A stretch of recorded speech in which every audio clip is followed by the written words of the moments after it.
What is going on, guys? This is your main man Ben here, bringing you some fantasy football news.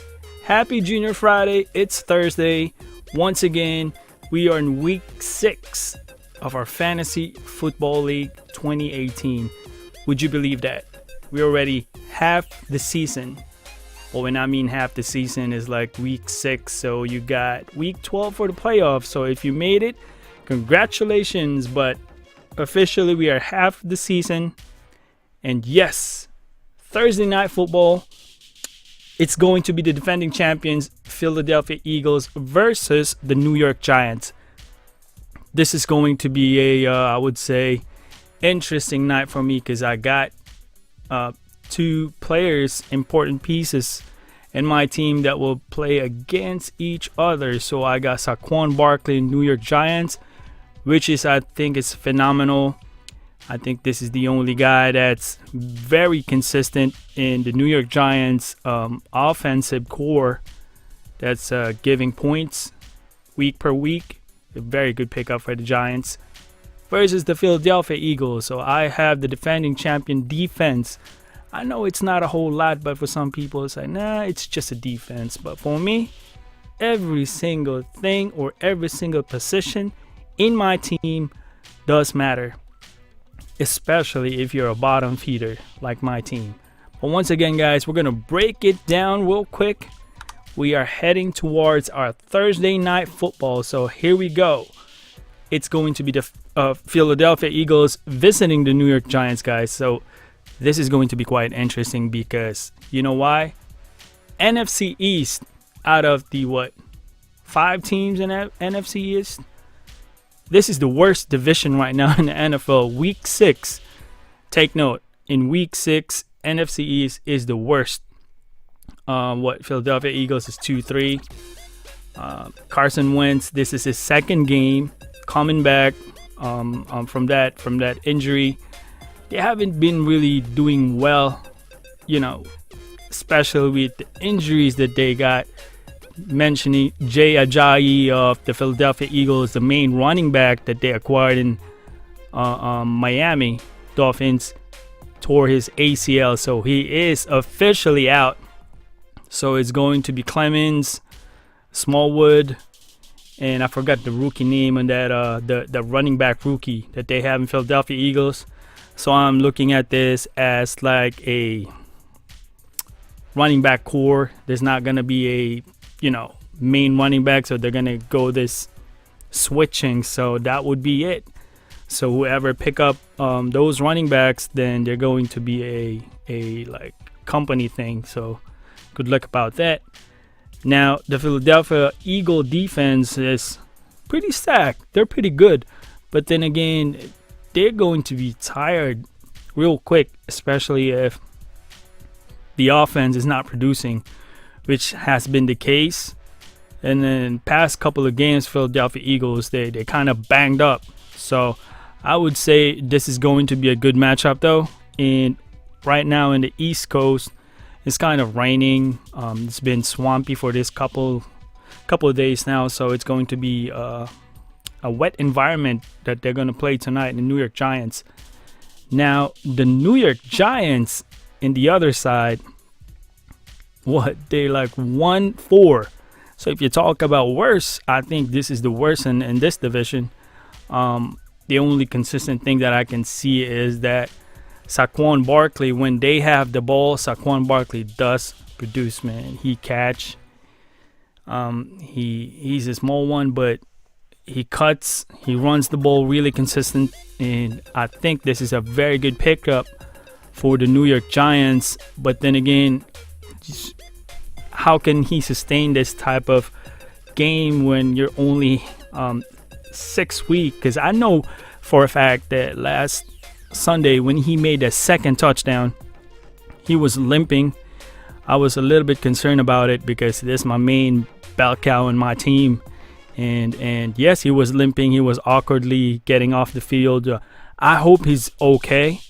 But then again, the O-line, the Giants need to do a better job of protecting Eli Manning. The offensive line is horrendous. You got one of the best wide receiver in the league, namely Odell Beckham. You got Sterling Shepard on the other end of the wing. But if you don't give a chance for Eli Manning to think or develop, let the play develop, then he's going to get smothered. And that's my prediction.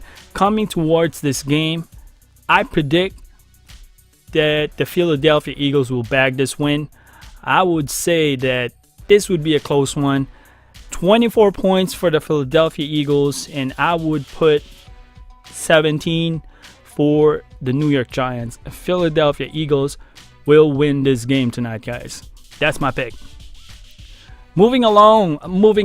I have a kickback news regarding Khabib. Khabib and Conor fight. So it looks like we have a report that came in that Nevada State Athletic Commission suspend Conor McGregor and Khabib Nurmagomedov for 10 days. So that would be for the entirety of the brawl that happened last weekend on their fight. And it looks like also Khabib posted something on his Instagram, guys.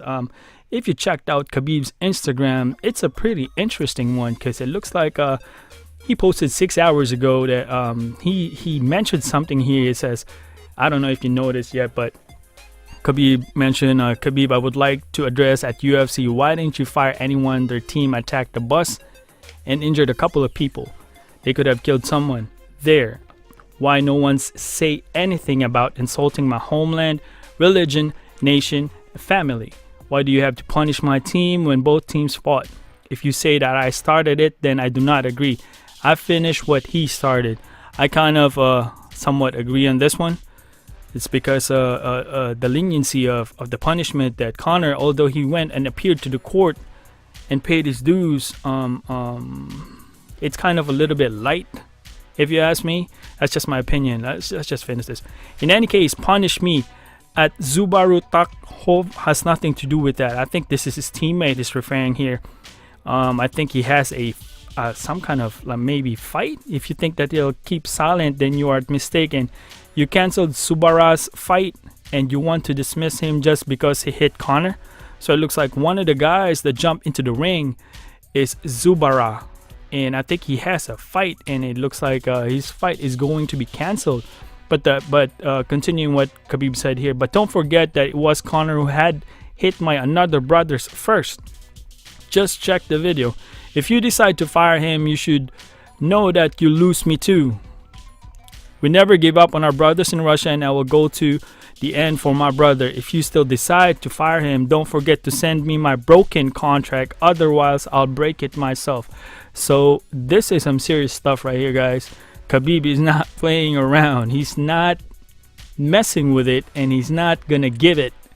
Looks like he doesn't want his brother to be fired. If not, otherwise he will get out of his contract and leave UFC. And the closing statement here. One more thing. You can keep my money that you are withholding. You are pretty busy with that. Hope it won't get stuck in your throat. We have defended our honor, and this is the most important thing. We intend to go to the end. Here we go again, guys. Crazy stuff here. It looks like they haven't released the purse for Khabib, the fight purse, the money. So once again, my opinion in this one is that, come on, man. On our last episode, I hope you guys are watching, but man, release the money already. First off, you already suspend him and Conor for 10 days.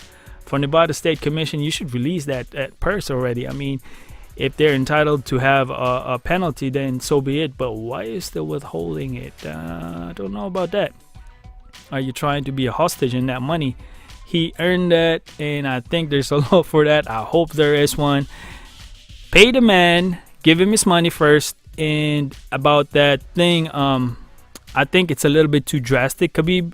You don't want to say you don't want to fight anymore, because basically you're holding the company's name right now because you're the champion. And I betcha you are the ones that's a lot of people is gaining a lot of attention right now. So UFC as well, you don't want this mess, man. I mean, fix this right now and get it straight, because it's getting ridiculous. And let's move on to a better UFC. I don't know, man. I don't want to say better, but there's a lot more fight that's coming. And speaking of that, moving on to our last topic here, Jon Jones is coming back. Jon Jones, the guy, yep. The guy that got suspended multiple times for substance abuse, cocaine, and all that stuff.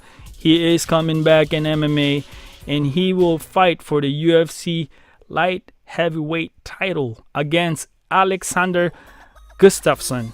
They fought last time, and I think Gustafsson gave Jon Bones a run for his money. And if you ask me, that was a very close fight, man. And it looks like they're going to do a second fight. That will be December 29 in Las Vegas. Main event for the UFC 232. So this is going to be a fight. The last fight, maybe a closer for 2018. The biggest fight that they will do in December. So yes, my take, this is going to be a good fight card, to be honest with you. I would like to see it. And I hope, and I really hope, that Jon Jones is going to straighten up now, after this fight. I hope he's not going to get some positive stuff again, man, because this is getting old. And I think this is another shot from him. And yes, I think this is going to be a good fight. But once again, guys, I appreciate you watching. Always remember, God is good all the time. This your main man, Ben, here. Peace out.